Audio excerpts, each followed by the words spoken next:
Hey there, curious history buffs. Have you heard the legend of the ancient race of giants of Nevada? Yes, I'm talking about actual giants that allegedly lived thousands of years ago. Now I know what you're thinking. Giants, really? Well, archaeological finds add fuel to this debate too. And here's where it gets interesting. Lovelock Cave was indeed used as a burial site, and some of the remains found there are much larger than average human bones. The cave is by the Humboldt Sink in western Nevada. It was once part of an enormous lake, which eventually dried up, leaving a number of smaller ones, including the Humboldt Sink. The cave became the home of the Site-Ka tribe. According to the legend, these red-haired giants were so big that they had to be buried in the cave itself. Indeed, later on, archaeologists discovered 8 to 10 foot tall skeletons. This legend started to unfold when a mining engineer named John T. Reed talked to the locals in 1886. Once Reed saw the cave, he knew he was onto something. The news spread soon, but the cave was attracting another type of attention too. The deposits of a fertilizer known as guano were discovered inside the cave. So a mining company began excavating the precious resource in 1911 and soon shipped more than 250 tons of the fertilizer to San Francisco. Unfortunately, some of the human remains and artifacts were neglected and lost in the mining process. This led to an official excavation in 1912 and 1924. After the top layer of guano had been mined, strange objects started to surface. Around the area, the earliest evidence of human habitation dates back about 4,000 years. The Lovelock culture lasted for some 3,000 years, and they left us with 10,000 stunning artifacts.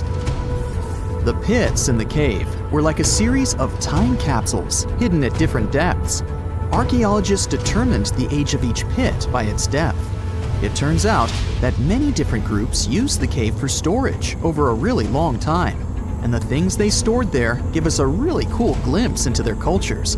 It's like a giant ancient storage unit full of hidden treasures.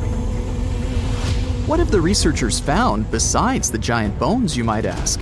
Some other bodies were mummified using a method similar to the one applied by ancient Egyptians. These remains also had something in common with the bodies discovered as far south as Lake Titicaca. Both mummies had some red hair. Yet, there are scientists who believe this reddish hue is the result of the interaction with the environment in which the bodies stayed. So, while the story of the red-haired giants may be a wild and intriguing tale, not everyone is convinced. Some experts believe that the bones found in Lovelock Cave are simply the remains of prehistoric animals, like mammoths or sloths. But others insist that there's something more to the story. Other relics, such as finely crafted baskets and exquisite duck decoys made from tule fibers, were also found there. In any case, this cave is worth the attention it gets. By the way, you can still visit this cave today and see the pits of different depths with your own eyes. But let me tell you one thing. It's in a hot, dry, and isolated place. Archaeologists have made another discovery that seems to be straight out of a legend. They think they found the palace of the one and only Odysseus, who was the legendary Greek king of Ithaca and the hero of Homer's epic poem. Move over, Indiana Jones. We've got some real-life adventure happening here from around 1300 BCE. Apparently, this is the only palace mentioned in Homer's epic poems that hasn't been found. The excavations have been made on the Ionian Islands, and the view from the ruins found on the island of Ithaca are exactly as described in the Odyssey, says the professor who led the excavation team. Known to the ancient Romans as Ulysses, the Greek hero took 10 years to return home to Ithaca after the fall of Troy. For many years, Homer's other epic, called the Iliad, which tells the story of the protracted siege of Troy by the Greeks, was regarded as a myth too. But then, in the 1870s, Troy was rediscovered in modern-day Turkey's Çanakkale city. So, if they found Troy, who's to say they couldn't find Odysseus's home? The researchers were following Homer's words as a roadmap. The excavation site has a building complex with 2 levels. It has important finds, such as storerooms and workshops, a complicated drainage system, and fragments of pottery. It also has a well from the 8th century BCE, which is around the time when Odysseus is believed to have been the king. Yet, not everyone is convinced that the team has actually discovered the home of Odysseus. A British researcher named Robert Biddlestone insists that Homer's description of ancient Ithaca isn't very similar to the island that now has its name, and that Odysseus's kingdom was actually on the Isle of Cephalonia. However, Italian archaeologist Adriano La Regina might have a more realistic approach to this debate. He says that whether this find has a connection to Ulysses or not, what's more important is the discovery of this royal palace. Once upon a time, in a land far away, the Klamath Indians spread a legend about the creation of Crater Lake. Okay, maybe this land is not that far away, and it still exists. You can find it in south central Oregon, in the western United States. Anyway, the legend has it that this lake was formed in a vicious battle between 2 volcanoes, Mount Mazama and Mount Shasta. Then the spirits of Earth and the Sky, which are Lao, who ruled the below world, and Skell, the chief of the above world, joined the fight. It turned into a geological drama. During the battle, darkness veiled the land. The fight was over when Mount Mazama collapsed and sent Lao back into the underworld. Then the rain filled the pit and created a lake in the place where the mountain had once stood. Flash forward to our time. Scientists have discovered that Mount Mazama did erupt 7,700 years ago. Artifacts found in the area prove that the legend indeed contains some details about the explosion. The tale says that red-hot rocks were flying through the sky. This happened during the volcanic eruption that caused the mountain to collapse. This created the volcanic caldera, which later on got filled with water. What makes this legend came true story unusual is how long it has existed. According to researchers, these types of verbal stories lose their credibility within 600 to 700 years. That's why the legend about the creation of Crater Lake is so unique. So many generations, for hundreds of years, have been accurately passing down the information. This volcanic crater lake is now in a national park. It's famous for its deep blue color.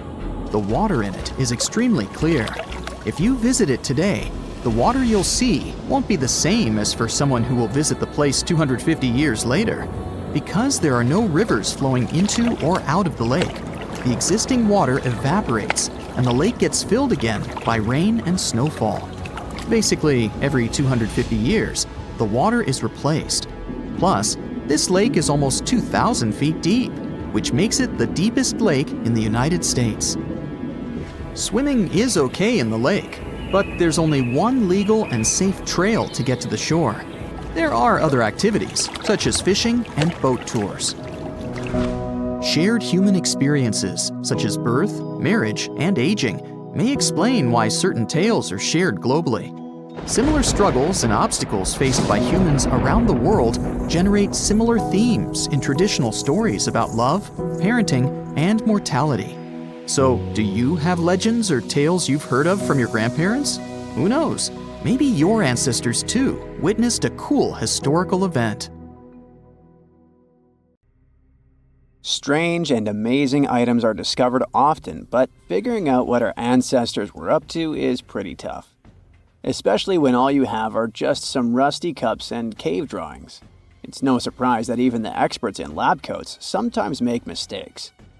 But it's not just about dusty plates and huge stones. Sometimes there's even humans with large heads. So grab your digging tools and let's travel back to ancient times to explore incredible societies that even scientists can't fully explain. Sardinia may look idyllic now, but I'm not gonna lie, I wouldn't fancy visiting it 3,000 years ago. Rumor has it, terrible giants roamed around this island back then. People even talk about finding human skeletons over 13 feet tall there. although nobody's ever shown anything to prove it. But the stories will make you wonder because some weird stuff has definitely happened.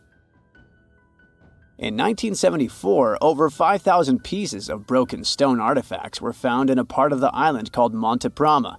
But instead of being displayed in a museum, they were locked up in an underground vault for about 30 years. Sounds a bit suspicious, doesn't it? When they were finally displaced in 2005, scientists put the pieces together to find statues of 38 giant men standing 8 feet tall.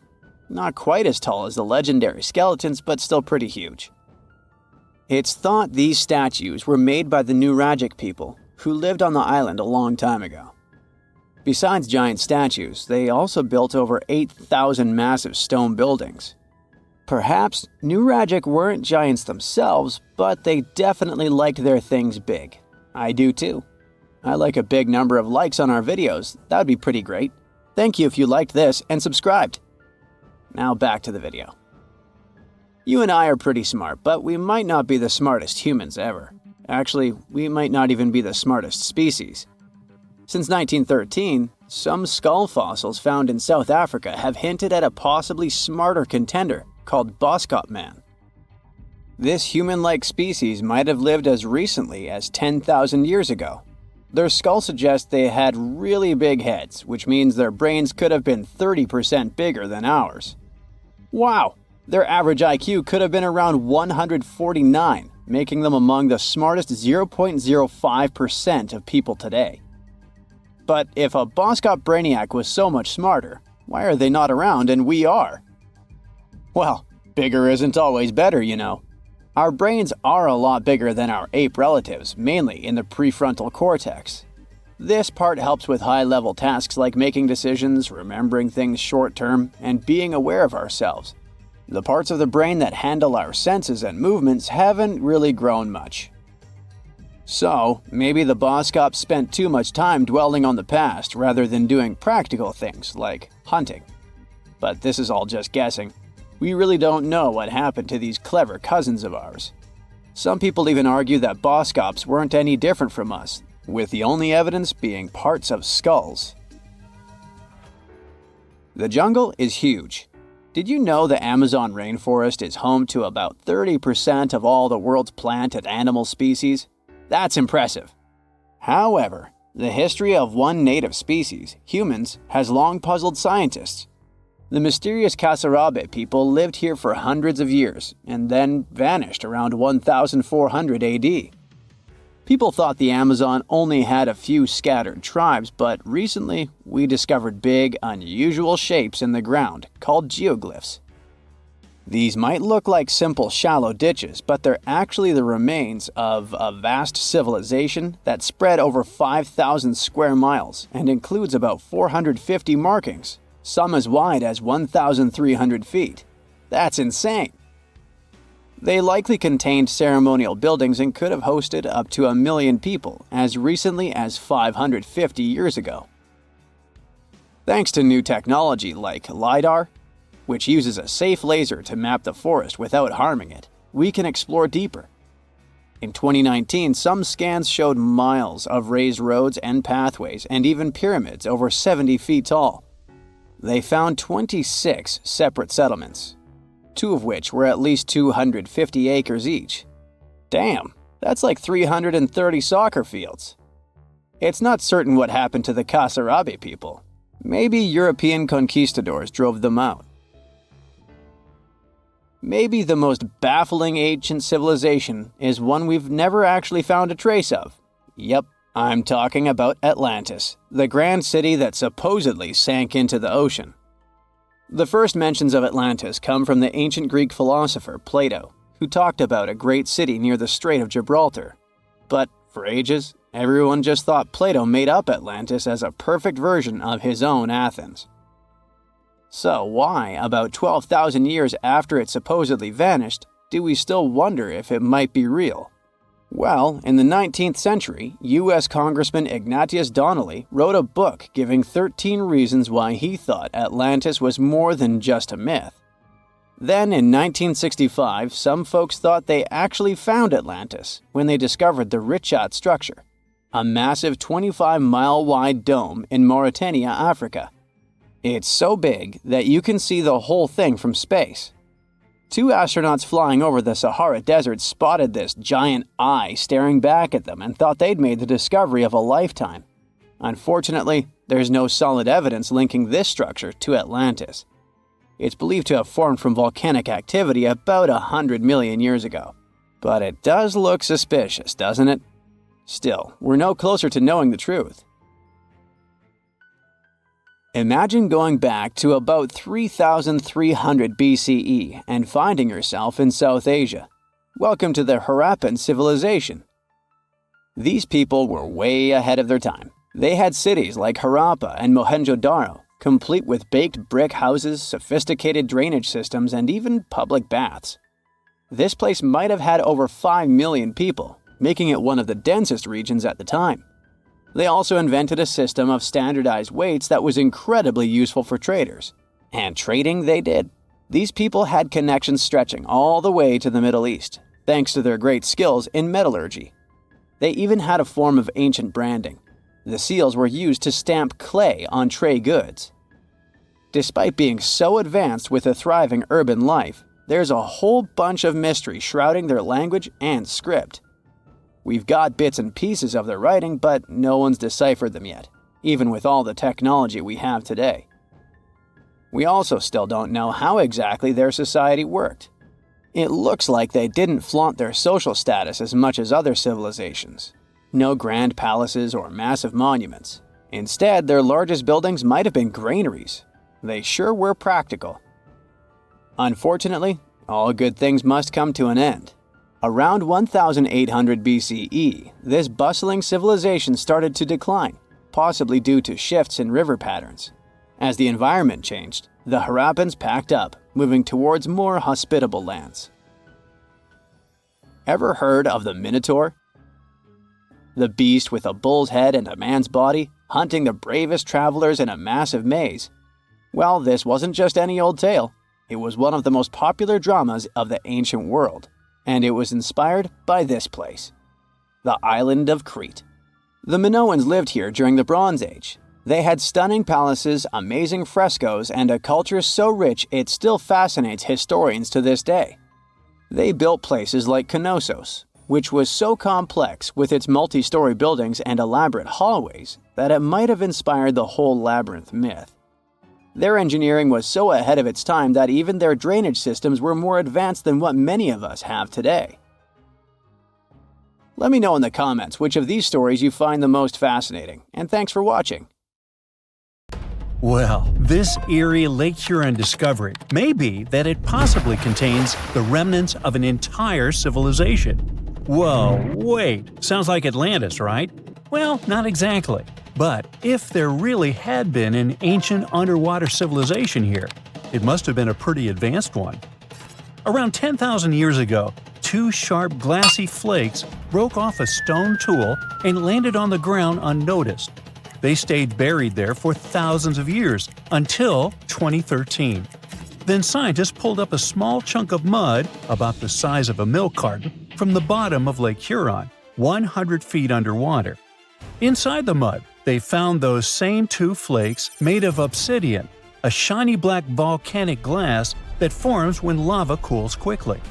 After careful testing, they realized these flakes came from Central Oregon, which is quite a distance, about 2,500 miles away.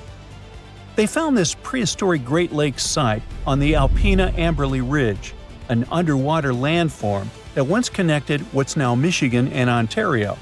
Back then, it was dry land. Early humans used it to build traps for animals like caribou as the Ice Age faded and the Great Lakes began to form.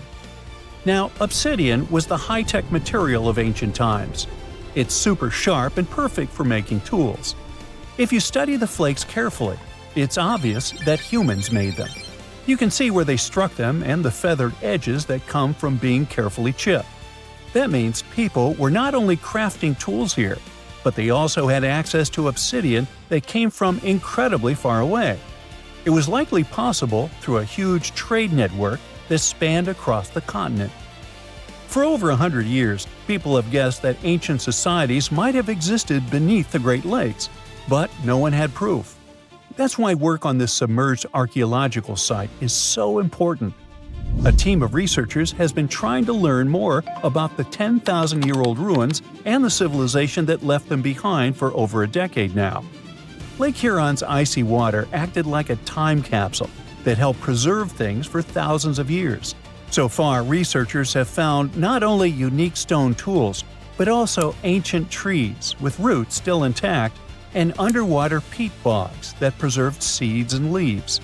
It was like an Ice Age version of Pompeii, a scene frozen in time. These discoveries are also helping scientists create new technologies and ways to do underwater archaeology. They've engaged sonars, underwater robots, and divers so far. Now, it's pretty cool that the tools they found on the Alpena Amberley Ridge were way smaller than other tools from the same era found nearby. That might mean a different group of people lived here, and they had their own unique way of life. Even the peat bogs they found, which are about 9,500 years old, hold secrets. They're full of pine needles, seeds, and leaves that could reveal what the environment was like back then. Usually stuff like this breaks down quickly on land, but the cold freshwater preserved it. The Michigan team is working with scientists in Cambridge, England, to extract DNA from the remains. If it works, it could finally confirm what animals lived there, and maybe even more. There are still years of discovery on this prehistoric Great Lakes site ahead. Another famous submerged archaeological site is the lost city of Pavlo-Petri. Archaeologists think it is the oldest sunken city in the world they've found and made official so far. Pavlo-Petri is around 5,000 years old. That means it existed even before the legendary Greek heroes in Homer's stories. Scientists first spotted it way back in 1904, and then mostly forgot about it until 1967, when Nicholas Fleming rediscovered it. He described it as a Bronze Age city now lying under about 10 to 13 feet of water. A year later, he returned with a team of scientists to study the ruins. Over 6 weeks, using just hand tapes and a basic grid, they managed to map out the city. They found that it covered almost 1,000 feet by 500 feet and had at least 15 buildings, courtyards, 5 streets, 2 tombs, and around 37 small stone graves. They also found signs that the ruins continued onto the nearby island of Pavlo-Petri itself. They dug up some amazing pottery, obsidian, and chert blades, and even a tiny bronze figurine that may date all the way back to 2800 BCE. Most of the buildings, though, came from the period between 1650 and 1180 BCE. Then scientists left the site alone again until 2009, when a super team of researchers launched a new 5-year project to really dive deep into the history of Pavlo-Petri. This time, they had digital mapping tools and better diving equipment, so they could explore and even excavate underwater. They found another 97,000 square feet of buildings, including a large hall and hidden streets. Plus, they dug up even more pottery that showed people had been living in the city from about 3000 BCE to 1100 BCE, and that the city once had a population of 500 to 2,000 people. No one knows for sure how the city ended up underwater, but many scientists think it was because of an earthquake, maybe around 1000 BCE, or even as late as 375 CE. Because it's the oldest underwater city ever found, some people even believe Pavlo-Petri might have inspired the legend of Atlantis. Another contestant for the Atlantis title lies near Japan. Back in 1986, a local diver was exploring the waters near the Ryukyu Islands when he found a giant structure made of perfectly shaped steps and sharp edges. It was 82 feet underwater. Today, the Yonaguni Monument is one of the most mysterious underwater sites on the planet. The structure is nearly half a football field in size. It looks like a massive stone pyramid with layers of platforms and steps stacked one on top of another. No one really knows where it came from or who built it. Some experts think the monument might be more than 10,000 years old, which would make it older than the Egyptian pyramids. One theory is that it could be the last remains of a lost civilization called Mu, a mythical Pacific society kind of like Atlantis.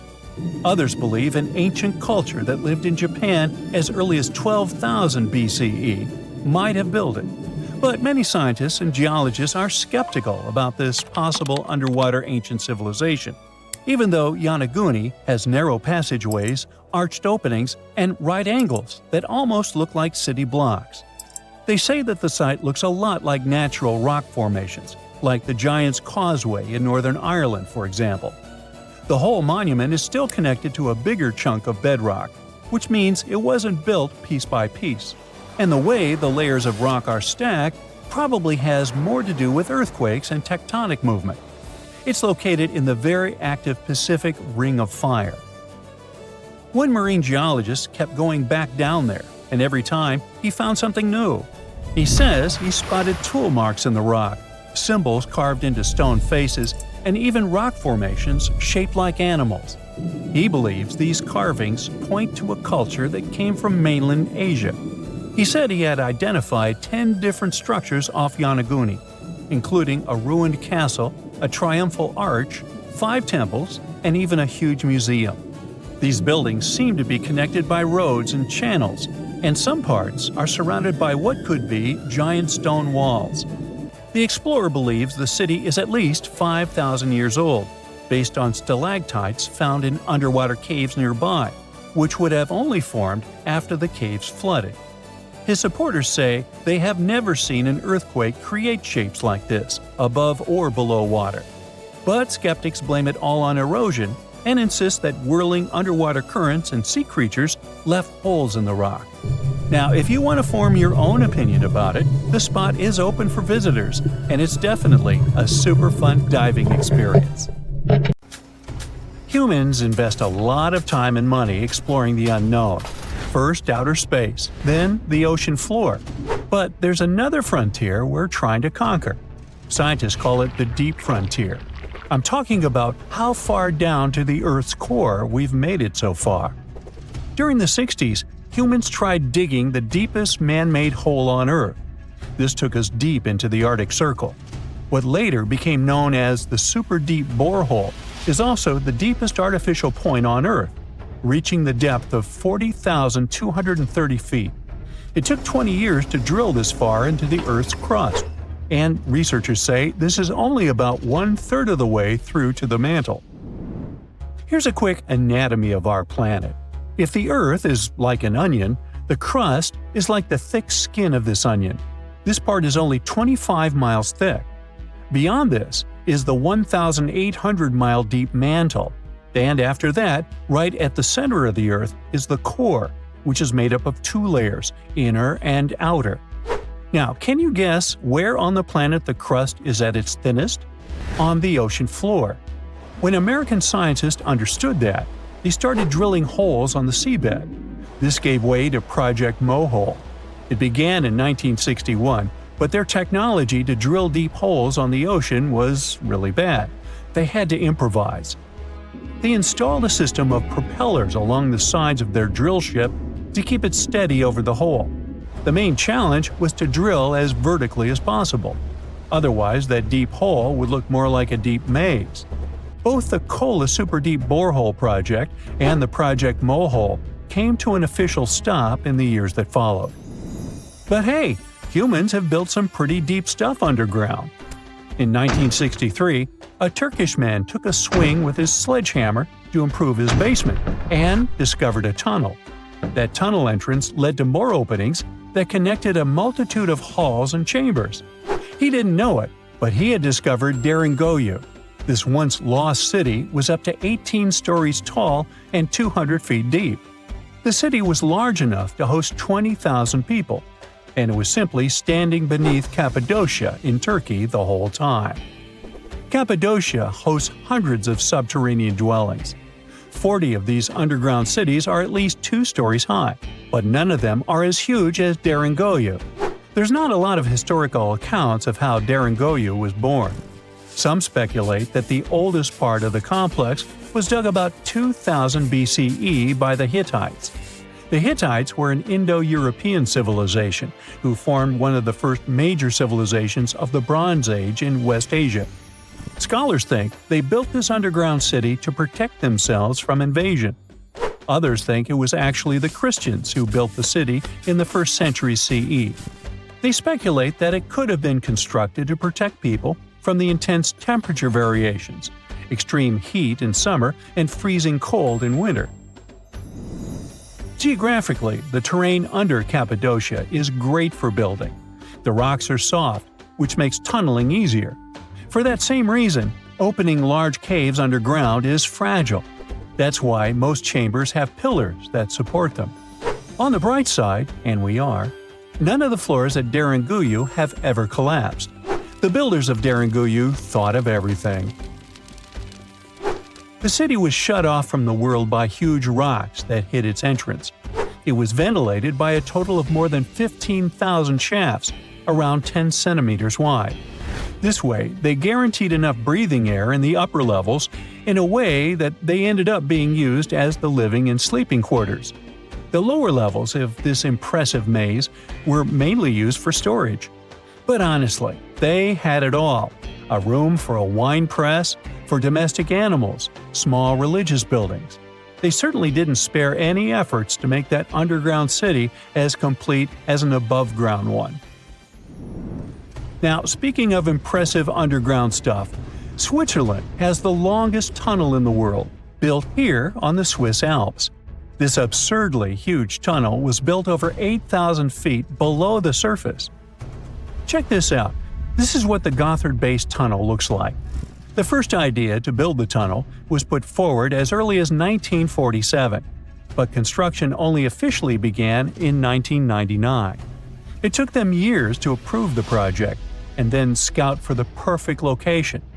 Even so, the 73 different rock types that compose Massif turned the construction into a real challenge. Some of the rocks were as hard as granite, and others were as soft as sandstone. This meant they needed different approaches and equipment so the whole thing wouldn't crumble down. Overall, they had to excavate about 28 million metric tons of rock to make way for the tunnel. There were many other challenges to build that far into the earth. The deeper into the mountain they got, the hotter the temperatures were. Since there's no natural ventilation, temperatures would get as high as 115 degrees Fahrenheit, making it really hard for workers to endure. The tunnel stretches for 35 miles from one end to the other. During the construction, workers had to use 4 massive tunnel boring machines, aka moles, to penetrate through the massif. Each of these moles was around 1,400 feet long. But that was one of the best things they could do, since these machines limit the disturbance to the surrounding ground and help to produce a smooth tunnel wall. You'd never guess that the world's deepest basement belongs to the Sydney Opera House in Australia. The building goes as deep underground as it grows above ground. But this basement isn't just the Opera House's foundation, it's a parking lot. This unique parking garage penetrates 120 feet underground, or 12 stories deep, while most car parks are only 4 or 5 stories deep. But that's not all that makes it unique. You see, if they decided to build a normal rectangular parking space, this would end up eliminating a bunch of possible parking spaces. And since they wanted to maximize the space they had available, they had to come up with some superb structure. First, they opened up a man-made cavern to make that dream possible. Then they had to come up with a design. That's what led to the donut-shaped cavern, or what engineers call a double helix. This design shocked the engineering community for its innovative approach. But hey, it worked! Today, there is space for over 1,000 cars down there, which seems about right for an opera house. Let's wow once again real quick. Some underground structures may take up to an hour to reach. Take this gold mine in South Africa that lies around 2.5 miles below the surface. Yeah, you may think, hey, it's just a couple of miles, why does it take an hour to get there? But the conditions are hard and it's not for the weak. But Milan Ladina, an Ecuadorian runner, even completed a half marathon there, Despite temperatures reaching 104 degrees Fahrenheit, high humidity at 80%, and an atmospheric pressure of 1.4, comparable to what divers experience 5 meters under the sea. Yikes. There's this interesting ancient site near St. Louis, Missouri, that a lot of people don't know about. It's called Cahokia, and it used to be a huge city with up to 20,000 people living there back in the 11th century. It's full of these massive earthen mounds that were built by hand, and the biggest one is still there today, at the Cahokia Mound State Historic Site.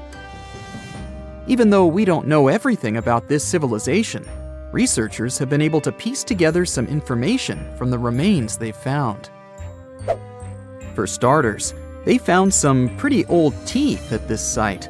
After studying their appearance and structure, scientists suggest that a lot of different indigenous groups lived there. About a third of them came from other areas in the middle of the continent, which they figured out by studying the different levels of various substances in the teeth. And get this, the way the mounds are arranged shows that this was actually a planned-out city, not just a bunch of villages grouped together. The rulers lived on top of the mounds, while everyone else lived in other structures. It's amazing to think that they were doing things like farming, hunting, logging, pottery, and weaving, all within this one giant city. Right in the middle of Cahokia, there was this giant mound that was about 100 feet tall, and around it, there was this huge wooden fence. Inside the fence was the city center, which had a big open space called a plaza. Archaeologists think that the plaza was designed to represent the 4 cardinal directions of the world. It was like the people who built it wanted to create a place that was in harmony with the universe. The center of the city was where they held ceremonies and events, and it was such a big deal that people from outside Cahokia would come to be a part of them too. What became of this city? Hard to tell. Some people think that the reason it fell apart is that they cut down too many trees and the land got all messed up. Other scientists believe that's not true because the soil was still in pretty good shape after the city was gone. The Europeans were not even around at that time, so they couldn't have influenced the downfall of Cahokia either. There's also one theory that suggests there were fights with other communities that caused the city to collapse. These days, there are over 65 preserved mounds, and you can even climb the steps of the tallest one. The best part is that local authorities are thinking of making it a national park, so you should totally plan to visit before it gets too crowded. Mohenjo-Daro is another lost ancient city that's still surrounded by mystery. Located in modern-day Pakistan, it was a city that flourished during the Bronze Age, and it was extremely advanced for its time. It had things like water systems and fancy architecture that other cities didn't have back then. Despite these features, it's not as well known as other ancient cities, like those in Egypt or Mesopotamia. What's even weirder is that at some point, the city was abandoned, and no one knows why. Archaeologists found the city in 1911, but it took a while for them to realize how important it was. Eventually, they uncovered a lot of really interesting things about the city, like its advanced sanitation system. Excavations uncovered over 700 wells, as well as private baths and a large communal bath. Remarkably, even private homes had toilets, and waste was efficiently disposed of through a citywide sewage system. They also had a lot of trade connections and made some really beautiful objects, like pottery, jewelry, and figurines that were sold all over the region. Despite its amazing culture and knowledge, scientists have yet to figure out why the city was abandoned. Some people think changes in the nearby river might have had something to do with it. The writings that the people of Mohenjo-Daro left behind are still a complex code, even for the most skilled specialists, making it even harder to piece together their history. Have you heard of the lost city of Kolmanskop? It used to be a small settlement in the Namib Desert. Legend has it that it got its name from a man named Coleman who got stuck in the local dunes and was never seen again. But that's not the interesting part.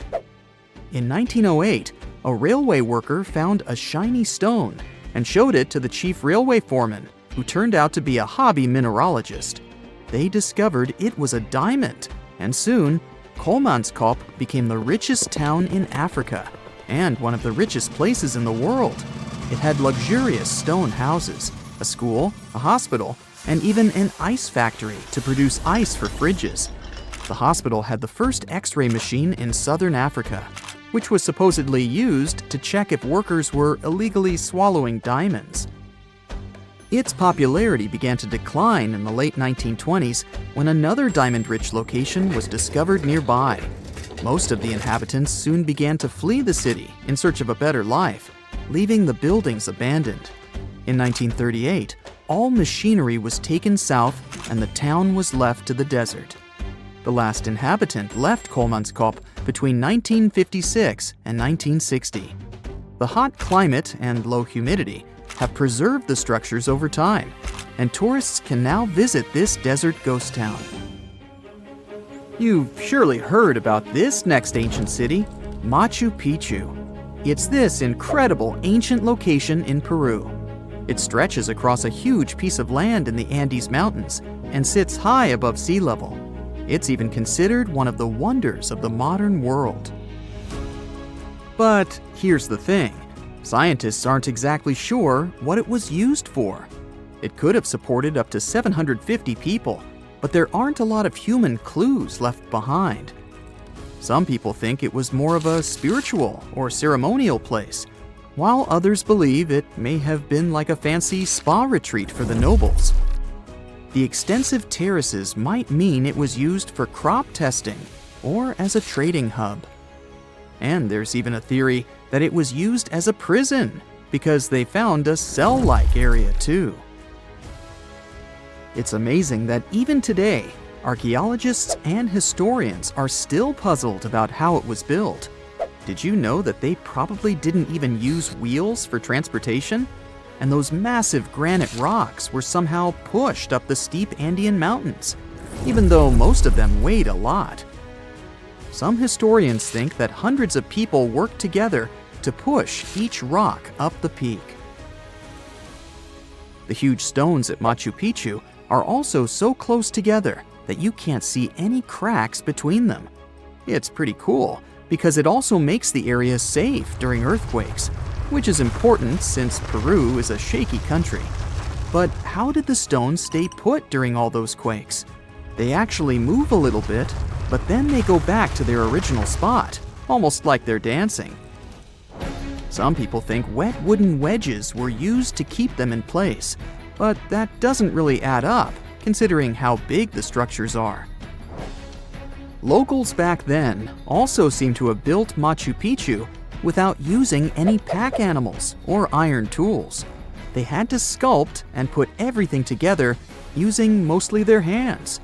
Plus, the citadel is built on a fault, so they had to move a bunch of stone and earth to make it flat. Scientists also think that the real construction is actually underground because of the deep foundations and drainage system. In fact, there's a hidden water system that was just recently discovered using 3D scanning. They didn't even use mortar to put the granite blocks together. They were so precise that you can't even fit a sheet of paper between them. One theory suggests that people that lived there used stone tools made of a harder material than the stone they were cutting. You're walking down the street. You see a strange-looking antique shop called Ageless Trinkets of Mr. Bright. You're curious, so you enter there. You take a look at all the weird stuff. Suddenly, an old folded parchment paper catches your attention. It's a world map, but something's off with it. Instead of showing the countries as you know them, it shows the locations of 4 mythical lost worlds and civilizations. Mr. Bright, the shop owner, comes next to you after realizing your shock. This map won't let you find these places or anything, but I can explain to you the legends behind them if you want, he says. Let me begin with Atlantis. You might know it as Aquaman's underwater kingdom, but Atlantis, the fictional island, was actually first introduced in two of Plato's works. According to him, Atlantis was a highly advanced civilization that existed about 9,000 years before his own time, and its story had been passed down by poets, authors, and others. He wrote about Atlantis and its citizens to give a moral lesson and to teach about the dangers of arrogance, as well as the eventual downfall of those who are after too much power. In his dialogues, Plato stated that Atlantis was a great and powerful empire that was respected in all parts of the world. It was founded by beings who were half deities and half human, and became a great naval power after a while. Being an island filled with gold, silver, and other precious metals certainly helped their case. But besides that, it was also known for its breathtaking architecture and state-of-the-art technology, as well as its countless rare and exotic wild animals. Atlanteans were proud of their great achievements and the perfection of their civilization, but their excessive pride was going to bring their downfall. They believed they were so superior that they could gain control over any nation. This led them to launch a series of invasions. They conquered many of the Mediterranean lands, but when it was time to enter Athens, Athenians pushed back with an extraordinary force, so the Atlanteans were finally defeated. Plato stated that deities then got angry at Atlanteans because of how wicked, greedy, and immoral they became. So they punished them by sending earthquakes, which caused Atlantis to sink beneath the sea. Although the earliest written records of Atlantis were Plato's works, some people still believed his story to be based on truth and tried to identify the island of Atlantis with actual countries. Some people suggested it may have been located in the Mediterranean Sea, near the coast of Spain or Italy. Others thought it may have been located in the Caribbean, off the coast of Central or South America, but there was no solid evidence to support any of these claims. One theory, in particular, seemed more plausible than the others, though. Located in the Aegean Sea, the island of Santorini was the home of a highly advanced Minoan society.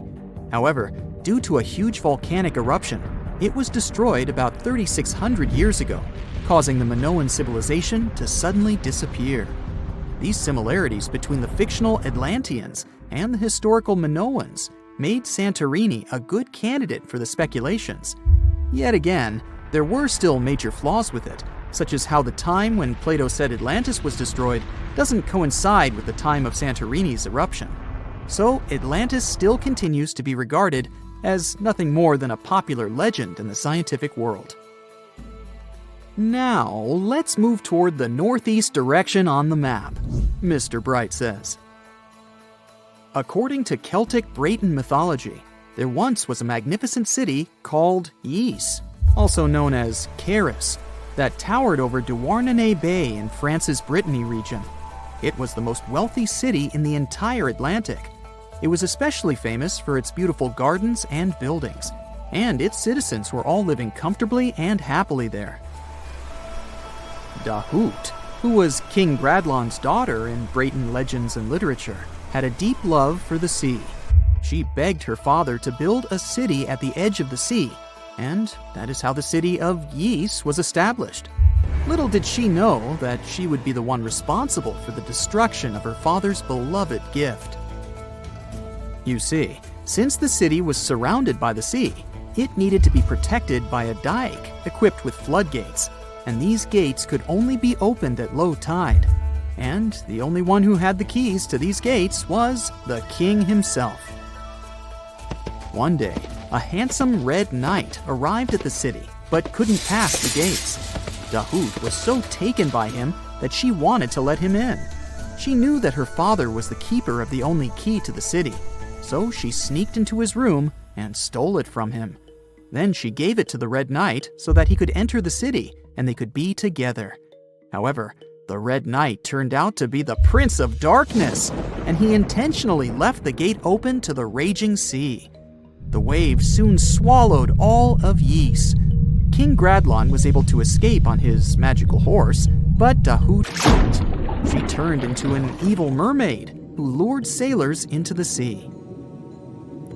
Today, if you go to Quimper, a city in Brittany, northwest France, you can find the statue of King Gradlon riding on his horse. Although the city of Ys is a legend, Brittany coast locals believe that on the days when the waters are calm, you can still hear the tolls of the city bells deep under the sea, if you listen carefully.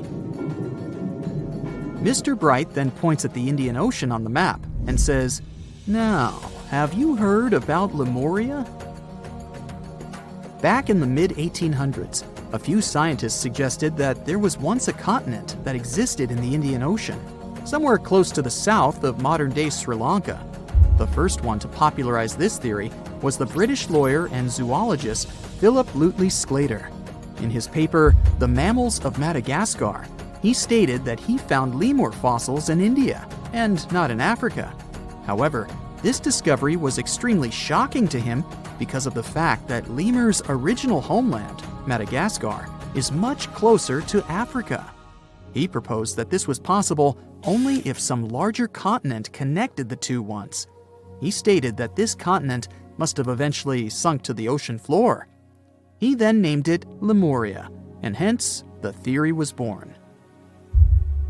People who came after Sclater took his theory a step further and thought that Lemuria was also the home of an extinct race of humans called Lemurians, who had 4 arms and enormous bodies, and were also the ancestors of modern-day humans, as well as lemurs. Of course, as new scientific discoveries were made on plate tectonics, evolution, and the study of DNA, the theories regarding the fictional continent called Lemuria were debunked. The last fictional land on the map is Agartha, Mr. Bright says. Taking its roots from Eastern mysticism, one legend says there's a kingdom called Agartha that is located deep beneath the surface of the earth. It's where all 4 corners of the world are connected by paths and tunnels. It is said that there's a secret entrance into Agartha hidden in the Gobi Desert, and it's built by Agarthans themselves using advanced technology that can't be detected by us, the surface folks. According to some beliefs, Agartha exists to counterbalance the energies of those who live above the surface. While we live in a state of rush and heightened emotions, this world beneath us is the total opposite.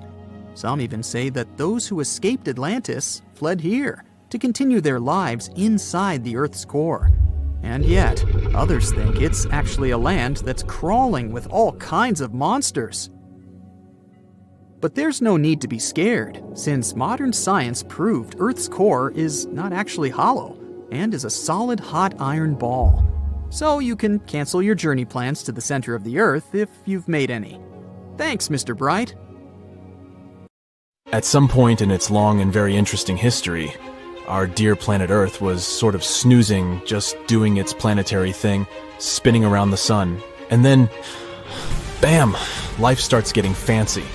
Plants and animals start strutting their stuff, showing off their complexity. Fast forward a bit, about 65 million years ago to be exact, and a cosmic disaster strikes, or at least that's what we presume. An asteroid probably smashed into Earth, wiping out the dinosaurs and other big animals. We can't pinpoint specifics about the asteroid, but we do know that it was extremely large and it crashed into our precious planet, creating a dusty mess that settled everywhere. You can still find remnants of that dust layer in sedimentary rocks today. If you dig beneath it, you'll uncover a whole bunch of fossils. These prehistoric creatures were living it up before the asteroid crashed the party. Think of it as the planet going on a cleaning spree, leaving a bunch of empty spaces waiting to be filled. And guess who took the opportunity? Mammals! These furry little critters were the ones to rise to fame. But why is it that this disaster became such a great opportunity for mammals? It's pretty simple, actually. With no big bullies around, they grew, multiplied, and had a population expanse. All kinds of mammals joined to fill in the blanks. Primates, rodents, basically, the whole furry gang. We're talking about placental mammals, marsupials, and even egg-laying mammals, adding some serious variety to the mix. We like to think of primates as our closest relatives here on Earth. What's their story? Well, around 63 million years ago, just a couple of million years after the dinosaurs' final dance, the primates decided it was time for a family reunion. They split into two groups, the dry-nosed primates, who became the cool monkeys and apes we know today, and the wet-nosed primates, who went off to become lemurs and aye-ayes, hey-hays. The fun didn't stop there. About 58 million years ago, the dry-nosed primates began their own little mission. One special guest called the tarsier, arrived on the scene, featuring big eyes that were perfect for late-night shenanigans. This tarsier took a different path from its primate relatives, embracing its unique niche and evolving separately. To this day, the tarsier is the only primate that feeds exclusively on meat. These little guys have a taste for insects, small birds, rodents, and even lizards. But that's not all that makes them unique. Their eyes are twice the size of their brains. Also, their heads can do a full 180-degree spin, just like an owl. Because of their features, the tarsiers are the true kings and queens of the night. With their superpower of ultrasonic tracking, they can spot their prey instantly. Plus, their legs and feet are like springs ready to launch them into action. They've got this special ankle bone called the tarsus, which gives them those epic leaping skills. Hence the name, if you were wondering. But let's leave these little critters to rest and get back to our story, shall we? About 55 million years ago, the Earth cranked up the heat, literally. This sudden hot pod was a bit too much for many deep ocean dwellers and plants to handle, and they bid their farewells. But hey, every goodbye is an opportunity for something new, right? The oceanic mammals known as cetaceans, saw their chance and took it. They splashed into those empty niches, becoming the rulers of the sea. In this category of creatures, you can find the blue whale and the dolphin. A special primate guest made an appearance around 47 million years ago. Scientists now affectionately call the fossil of such a creature Ida. This little wonder caused quite a stir, initially hailed as the missing link in human evolution. But here's the hilarious part. It turned out Ida was not one of us dry-nosed primates, but a cheeky wet-nosed one. Moving forward to 40 million years ago. This is when another big event happened in the primate world. The New World monkeys, our distant cousins, decided to take a different path and branch off from our lineage of Old World monkeys. They packed their bags and set off to conquer South America, where they're still living it up today. What's the difference between the two, you might ask? Well, one crucial thing that sets them apart is the fact that the Old World monkeys had nostrils that pointed downwards. Around 25 million years ago, another troop of apes entered the scene, and these guys had something special, the lack of a tail. These unique creatures would go on to become our closest relatives. We're talking apes and great apes, the cool gang who share a whole lot of genetic similarities with us.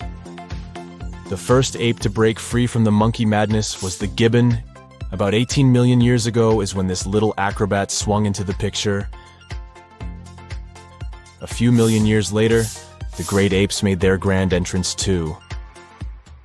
Orangutans were the pioneers, venturing into the wilds of southern Asia. We're getting closer and closer to the present. It was 7 million years ago when the great apes took a major fork in the evolutionary road. One path led to our ancestors, the future Homo sapiens, and the other path led to chimpanzees and bonobos. These two primate branches remained united for a few million years before finally going their separate ways. 5.6 million years ago, a game-changing ape called Ardipithecus made its way into our evolutionary history. It had a special talent, bipedalism. That's right, this was one of the first apes to walk on 2 feet, probably making its primate buddies raise an eyebrow or two. The real showstoppers, however, arrived around 4 million years ago, the Australopithecus crew. These were the earliest members of the Hominina hominina subtribe, our tribe. What made them so special? Well, probably the fact that they brought some serious tools to the game. Stone tools, to be precise. It seems that at some point in their evolution, these clever primates started using stones to make their lives easier. Now here comes a crucial turning point in our story. About 2 million years ago, our ancestors faced a food shortage. Survival of the fittest was the name of the game, and two strategies emerged. Group 1 went for stronger jaws, allowing them to chomp on tough foods like nuts. Group 2 had a different idea. They opted for weaker jaws, but bigger brains. They wanted access to a wider range of food options. Obviously, the bigger-brained group took the prize. And here's where our gang comes into play. Around 2.5 million years ago, a type of primate also known as handyman made its mark on history. These clever beings had larger brains and knew how to put those neurons to good use. About 1.9 million years ago, a new star emerged, Homo erectus. These creatures not only walked upright, but also had brains that were almost twice the size of the handyman's. They took the world by surprise, becoming the first of our direct ancestors to venture out of the African continent. They even knew how to tame fire. Approximately 700,000 years ago, the world witnessed a culinary revolution. The earliest evidence of cooking appeared.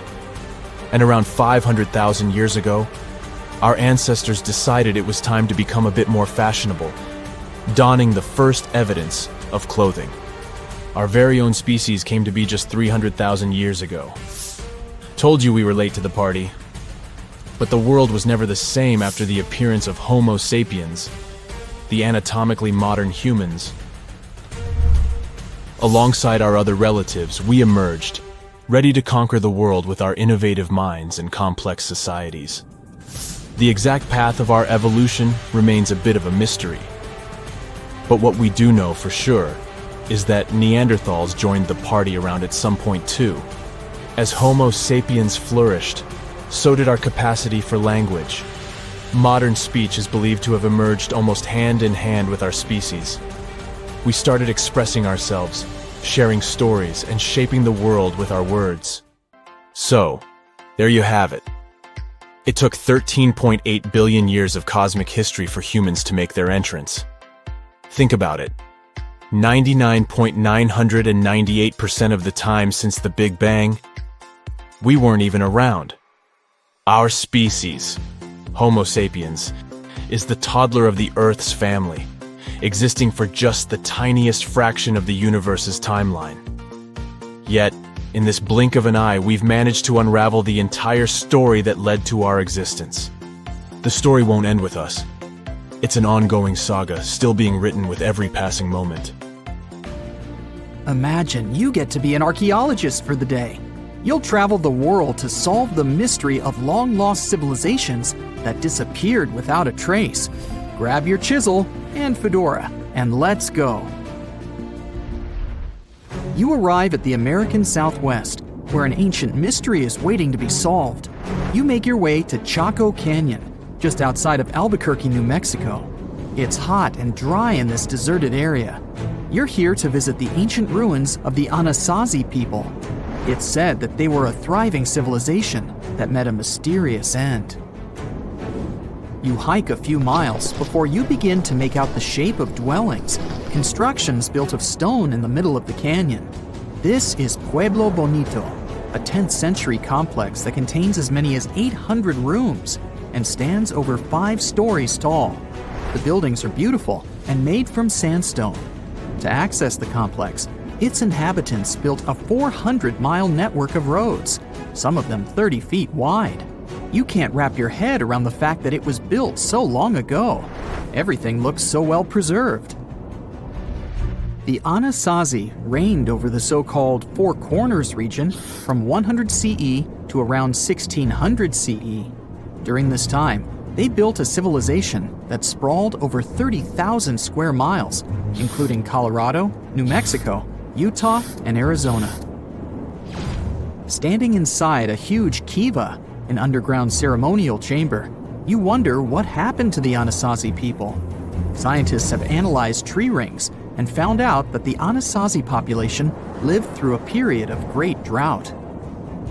The drought is believed to have lasted 23 years, and there was possibly no rain at all during this time. This definitely affected their livelihood, from malnutrition to battles over food and resources. But was it enough to make 30,000 people flee their homes? Researchers say these people left their homes with their belongings still in place. Ladles were left in ceramic bowls. Granaries were full of supplies. It was as if they intended to return, but never had the chance to come back. For many years, archaeologists have believed that the drought was the reason for the disappearance of this thriving society.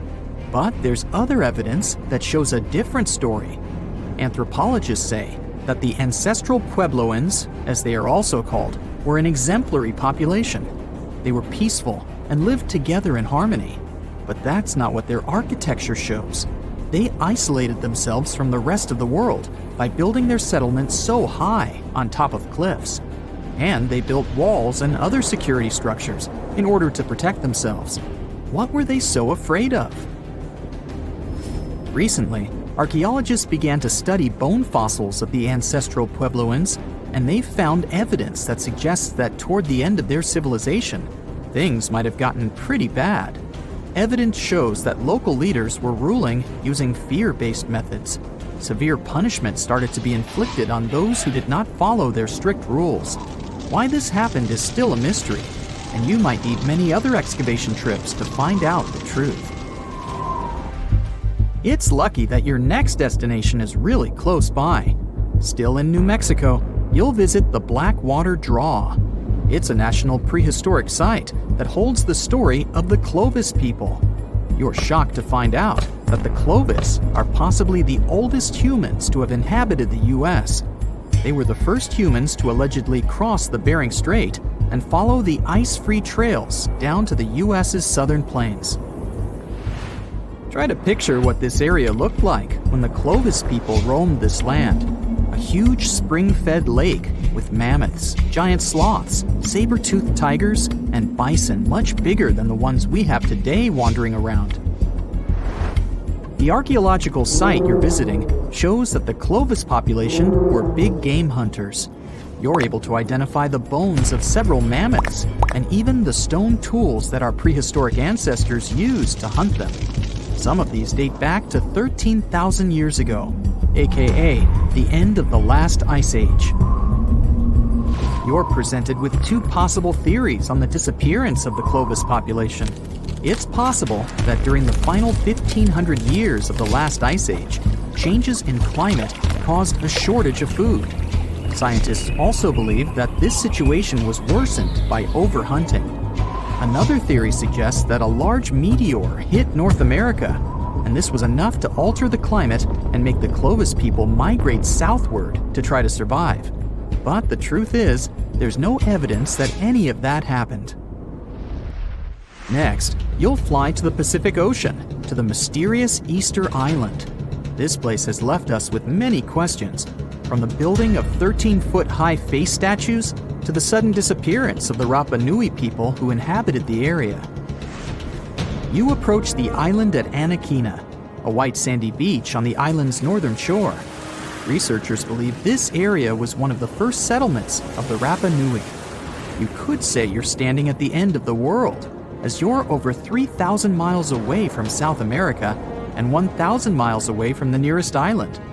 Around 800 CE, when the first humans arrived, the island was an oasis. Today, the area is mostly deserted. You get your first clue on the fall of the Rapa Nui from an excavation pit you open at the beach. There's clear evidence of human presence: charcoal, tools, and bones, some of them belonging to rats. Bingo! When humans arrived at Easter Island, they brought along rodent companions. They probably didn't know this at the time, but these rodents would contribute largely to their demise. Rats love palm trees, which helped to deforest the natural vegetation of the island gradually over the years. But there's another clue. Looking into genetic data, you discover that South Americans came into contact with the Rapa Nui around 1722. What might have happened to this population is the same that happened to other more isolated groups. The contact with foreign groups brought about diseases that possibly led to the end of the Rapa Nui. To finish off your trip, you're headed to Cambodia. The country was once home to the Great Khmer Empire from the 9th century CE to the 15th century CE. The ruins of this place are magnificent. Your main excavation site is the Plains of Angkor, built alongside the Mekong River. This huge site was the most important Khmer city at the time. Just FYI, Angkor actually means capital city in the Khmer language. The Khmer were able to build a huge network of roads connecting Angkor with the rest of the empire. And it's believed that up to 1 million people were spread throughout the Khmer Empire at its peak days. It was the largest pre-industrial city in the entire world. It's comparable in size to modern-day Los Angeles, just so you can get an idea. The Khmers were also master builders and engineers. They managed to build a complex irrigation system that helped their rice farming through the centuries. And to connect their cities, they built almost 500 miles of intricate highways and bridges. Oh, and not to mention the complex architecture of their religious buildings, such as Angkor Wat, one of today's most visited tourist sites in Cambodia. It took over 30 years to build, and it spreads over almost 500 acres. Back in the day, its towers were probably decorated with gold, but today, the site is a maze of vine-covered temples. Like your fellow researchers that came here before you, you're unsure of what caused this civilization to be wiped off the map. One possible guess has to do with the climate in the region. Strong monsoons might have caused massive floods and severe damage to the infrastructure, especially to the water system the Khmer people heavily relied on to survive. But another reason could have been regional conflict and immigration. Toward the end of the 15th century, the empire started to decline in numbers, and this could have weakened its strong power. You might not go home with many answers, but you've certainly learned a lot, huh?